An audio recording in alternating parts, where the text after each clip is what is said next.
ఎక్కడ చూసినా ఫోన్లే, ఎవరి చేతిలో చూసినా ఫోన్లే. నగరాల ప్రజల వద్ద వాళ్ళు వీళ్ళు అనే తేడా లేకుండా స్మార్ట్ ఫోన్లు పెరిగిపోతున్నాయి.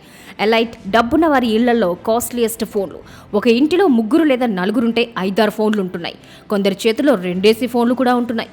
ఒక ఫోన్ ఉండి అందులో 2 సిమ్లు ఉన్నవారు ఉంటున్నారు. ఈ పరిస్థితి గ్రామాలకు విస్తరిస్తోంది. ఫోన్లకు సిమ్ డేటా తోడై విచ్చలవిడిగా ఫోన్ వాడకానికి బానిసలవుతున్నారు. అందుకు సోషల్ మీడియా వ్యసనంగా మారింది. ఒక ఇంటిలో ముగ్గురో నలుగురో లేక అరుదుగా 5గురో ఉంటే వారిలో అందరూ ఎవరి పనిలో వారు కాదు ఎవరి ఫోన్లో వారుంటున్నారు. స్మార్ట్ ఫోన్ల వినియోగం పెరగడానికి ప్రధాన కారణం డేటాతో పాటు సామాజిక మాధ్యమాలు ప్రధాన కారణం. ఇప్పుడు మనం డేటా వినియోగం ఎలా ఉందో పరిశీలిద్దాం.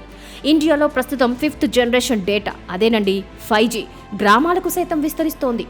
మరి ఫిక్స్డ్ వైర్లెస్ డేటా వినియోగం గణనీయంగా పెరుగుతోంది. వైర్ కనెక్టెడ్ డేటా కూడా నగరాల్లో వినియోగం అధికంగానే ఉంది. నగరాల్లోనూ గ్రామాల్లోనూ టెలికాం సంస్థలు, ముఖ్యంగా జియో, ఎయిర్టెల్, విఐ లాంటివి టవర్లను ఏర్పాటు చేయడం ద్వారా ప్రజలకు ఫోన్ వినియోగం నిత్యవసరం చేసేశాయి. ఒకప్పుడు బిఎస్ఎన్ఎల్ ల్యాండ్ ఫోన్లు ఉండేవి. అవి ఇప్పుడు ఎక్కడా కానరావట్లేదు. అరుదుగానే ఉంటున్నా వాటి వాడకము తక్కువే. ఇండియాలో 5G డేటా వినియోగం ఎలా పెరిగిందంటే చిన్న దేశాలైన నేపాల్, భూటాన్లతో కలిపి ఇండియాలో 2025 డిసెంబర్ నాటికి 394 మిలియన్ వినియోగదారులు ఉన్నారు. ఇవి స్మార్ట్ ఫోన్లకు సంబంధించినవి. ఇక 4G, 3G, 2G లాంటి పాత వినియోగదారుల సంగతి వేరు.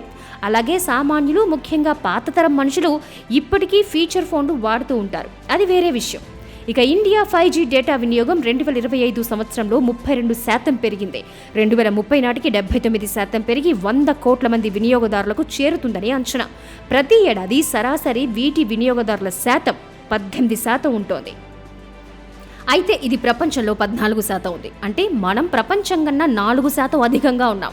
అలాగే 4G వినియోగదారుల సంఖ్య 2031 నాటికి 600 మిలియన్లకు చేరుతుందని అంచనా. ఇప్పుడు ఆ వినియోగదారుల సంఖ్య 190 మిలియన్లు. 4G, 5G కనెక్షన్లు విస్తరించడంలో జియో, ఎయిర్టెల్ ముందుంటున్నాయి. బిఎస్ఎన్ఎల్ దాదాపు అంతరించిపోతోంది. 2031 నాటికి అమెరికా తరువాత మన దేశమే ఆ కనెక్షన్లతో అగ్రభాగంలో ఉంటుందని అంచనా. సో ఇంకే ఉంది, మన జీవితం, భవిష్యత్తు మొత్తం ఫోన్లలోనే.